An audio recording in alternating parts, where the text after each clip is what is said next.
Okay. I waited for the last second on this, but this is the true zero cycle for the 3.6 Anomaly Arbitration. We are using a team that is going to see a bit of a resurgence soon. In Firefly on night 1, this is the break shell night. I wanted to do a guide video for this, but I just waited until the last second. I will do a first impressions video tomorrow on the 3.7 Anomaly Arbitration. But Constance, Constance can't leak tonight. I'm not going to talk too much about it, but break might be saved. This is the first stage that Firefly has really felt good on in a while. Excuse me. Because this is a very good... I mean, this stage was made specifically for Super Break. Although, I feel like I've seen a lot that... especially at E0S0, I've seen a lot of Fireflies struggle with this. I definitely use my DDDs wrong in this fight. I am not used to playing Super Break with Dance Dance Dance on the team because I don't have Fugue E2. My Fugue is E0, I've complained about that a lot. And I'm just not used to how DDD feels on the team. Because I'm very used to playing with Linksha, and even when I was using HMC in the past, I was using Memories of the Past on her. This was the hardest night to figure out the zero cycle for, but not the hardest to execute.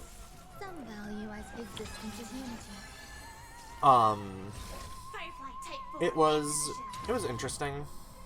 It was fun playing Break again. My E2 Firefly doesn't get to come out a lot because Break is kind of... It's been bad for quite a while. And having Firefly be able to pull off a zero cycle like this is really cool.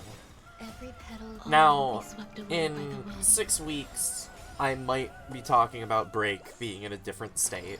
Share good fortunes. I'm really hoping Constance is the savior we think she's going to be. I think there's a good chance that she's the savior we hope she'll be. Also, just a little tech I do here that I tend to do anytime I'm optimizing Break. Putting Fugue's buff on HMC because her toughness damage is so much higher than Firefly's. But yeah. Now we're gonna go into night 2. This is going to be with the DOT comp. And this is not the only night 2 you're going to see in this video, because there's actually a little bonus at the end where I did night 2 without DOT as a zero cycle. Night 2, I think, was on the easier end to clear out of this Anomaly Arbitration, but it was harder for a lot of people to zero cycle because it is anti-crit DPS. The only crit units that can really brute force this stage are, Artoria can brute force it, Emiya can brute force it because he's just doing single hit after single hit after single hit. And then, highly invested, break teams, like, we're talking E6, DPS, E2 Fugue, could probably do it, and E2 Finon can do it because E2 Finon can do everything. We're also not using Danhong Permansor Terrae here. I did this zero cycle in full before he released. The recording is after.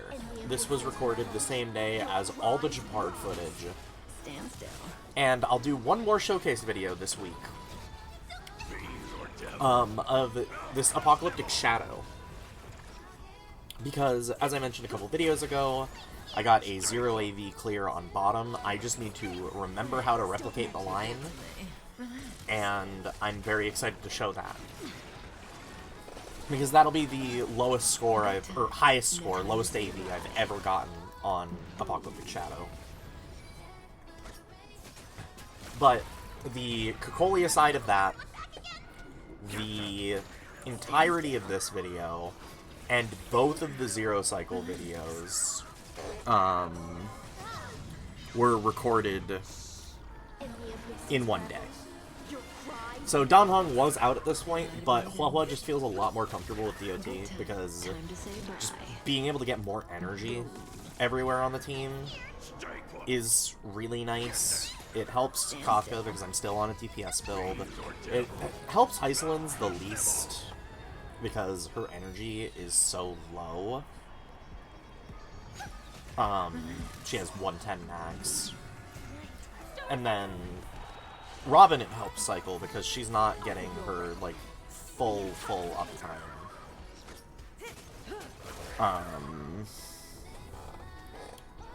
But, yeah. This is... I don't even remember if it goes into the take phase here. I believe we go Kafka Huohuo? Or no, it goes into the take phase immediately and takes Robin. I don't think it did that in my first attempt at the take phase. But, yeah, we're able to, luckily, just free Kafka here. And, I mean, Huohuo has one more action to free Robin later anyways, but able to get Robin here, and then just give everyone a free action. Boom into death one more time. I think I Huohuo's skill there because there's no reason not to, and that detonation kills. We get the Zero Cycle there, and now for Night 3. I did Night 3 without March. I did Night 3, I believe, without Tribbie. I've used Silverwolf on Night... no, I don't think it was in place of Tribbie. I think it was in place of March that I used Silverwolf, because I was just not used to not having RMC here. But this node is, I think, one of, if not the hardest E1 Tribbie check the game has ever had. I complained a lot about not having E1 Tribbie when she first released, up until her first rerun. And I think I really would have complained about it in this node in particular. Because this node has the Undying Ads, the trash mobs just never die. All of the damage is going to the elites. E1 Tribbie is always getting full value here. I really would have liked to record a guide for this, and I might for the next rotation. I just didn't... I don't know. It was a daunting task. It was a lot of editing that I wasn't ready for. And even then, I just forgot to record the commentary until now. This is going to come out within, like, a couple hours of it leaving and rotating. Excuse me. Why am I waiting here? I don't really have a choice but to do an heavy boom. The Zero AV route in Apocalyptic Shadow uses this exact same team. I'm just very confused by what I'm doing wrong. I'm also kind of worried for the next Anomaly Arbitration. I looked at it, because we have creator server videos now. And I am honestly quite concerned. The Knights look brutal for my account. Knights 1 and 2 look like they're for Fine Honor and Anaxa, and I don't have Fine Honor and Anaxa. And then Night 3, I don't remember being too much of a struggle, but there's the Zero Cycle on Night 3, and we're going into Lygus. Lygus, we're using the Memo Sprite buff, and we're just bringing the same team again. This is the strongest team on my account. This is my one highly invested 3-point-X DPS. I have the E1 Retoria as well, but that's not going to hold a candle to any 2 casts. Her verticality is not great. She is, honestly, in my opinion, probably the worst DPS of the patch cycle at E0. At E2, she starts climbing a little bit because a lot of the top runners, like Anaxa, have worse verticality. And then E6, she's actually pretty high because her E6 is really good, but it's a very backloaded Eidolon quality. And seeing this wave 1 again reminds me that I actually did attempt Plight difficulty. I attempted it. It did not go well. Cass got about 10% through Lygus' health bar. And I tried. Plight is definitely not going to be in the cards until there is a rotation where an there's a rotation after I have an E6 DPS, and that E6 DPS benefits from Ramen. So I will have at least 16 cost on that team, and it will be the highest power team in my account. Lygus is a fight that I didn't really know going into Anomaly Arbitration very well. And, I just kind of... I don't think there's any micro-optimizations in this run. It's kind of just press buttons as things work. I think Finon definitely has a harder time optimizing this, but once he gets going, he gets going. Like, I think Cass can clear comfortably at a lower cost and a lower skill floor, but I think Finon just clears, or not clears, zero cycles easier at that investment, but he's also still going to... Before Don Hung, he was definitely struggling, but Don Hung was a huge add, and huge add for Finon teams. I'm sure that he might actually be essential for Aquila in tomorrow's rotation. Speaking of tomorrow, I have a little over 70 pulls for Cyrene, which is really exciting. I have not saved this much in HSR since, like, 2.0. I got Black Swan and her cone really early on night 1.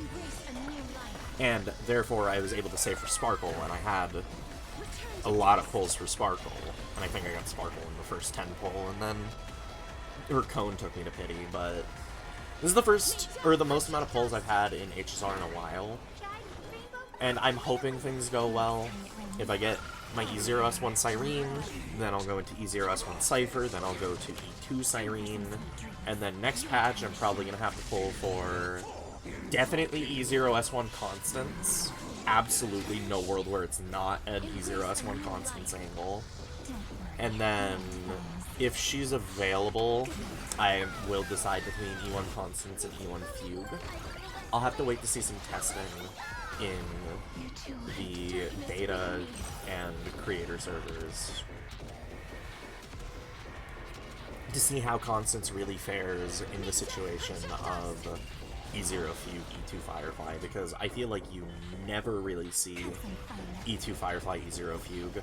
Also, March gets some huge bombs in this fight. Almost 60 stacks on Evie there. My first time doing this, it was RMC over March, and that really didn't change much. I mean, it made it a 2-cycle instead of a 0-cycle. But this was the hardest Cass has ever really felt like she's been sustain checked. She really almost struggles with staying alive here.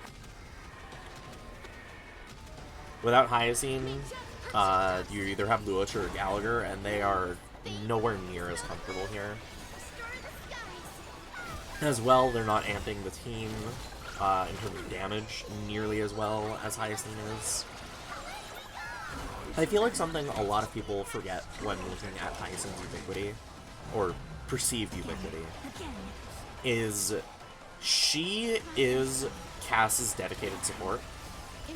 March is a weird position where she is a standalone DPS that has a synergy, kind of what people expected Maide to be, going into Castorice's beta,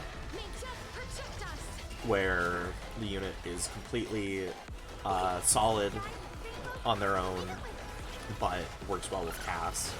And I think March outpaces Cass on this team if March is higher invested than Cass. I've said this a few times. My Cass is more invested, so March is not held back by Cass on this team, but if March is more invested than Cass, and we're talking like March has verticality and Cass doesn't, you're better off playing March hyper carry.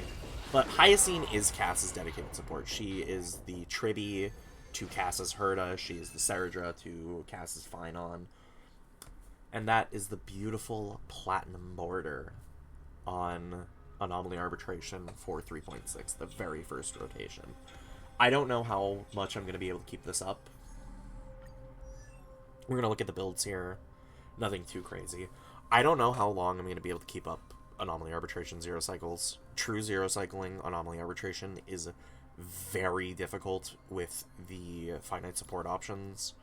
Even with the extended first wave, the mix, or first cycle, the mix of the debuffs restricting what teams can be used on each node, and just only having so many supports and having to spread some teams thin potentially is really rough for optimizing. I think Knights should be pretty passable clears for the foreseeable future. However, Kings, Aquila is probably my best bet at another 0 cycle. I don't know if I'm going to be able to get the platinum border again. 3.8, we don't officially know anything about yet, but I've seen some talks about the potential buffs and debuffs for that rotation, and it sounds kind of brutal. Hopefully, with the advent of Constance, my Firefly should be a genuine contender to actually, like, perform really highly in these styles of content. And I will have my E2 Cass team, my E2 Kafka team, and my E2 Firefly team. But I don't have full faith in that, because that's only one crit team. And even if they do nodes where they lock out crit, like Death, then it's still going to be a struggle, because they could do nodes that lock out Break, or nodes that lock out DOT. And then I only have the one really invested crit carry, because all of my good E2 crit DPS, being Blade and Jingliu, use the same team as Cass. So it's going to be a little tricky. I mean, the closest I have to not is Artoria, which she is very tough to optimize with.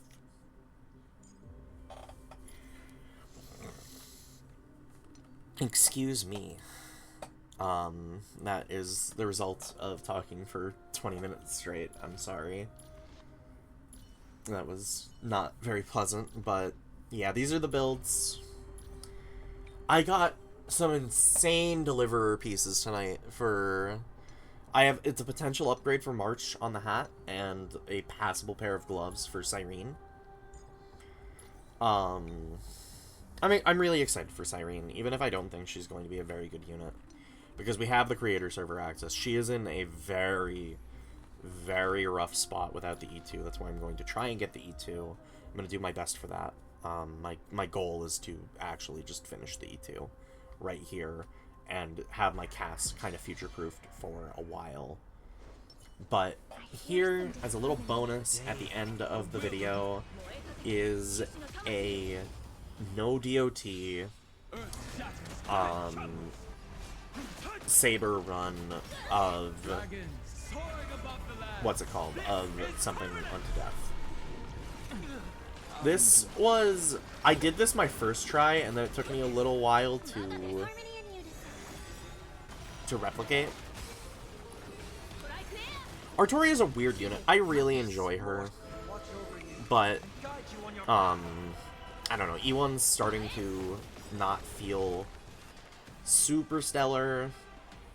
Her E2 has been tempting me the entire time her banner's been available, but I just can't validate it with this patch where I want 4 5-stars, or I want 6 5-stars this patch, and another 3 next. That's a really expensive pair of patches.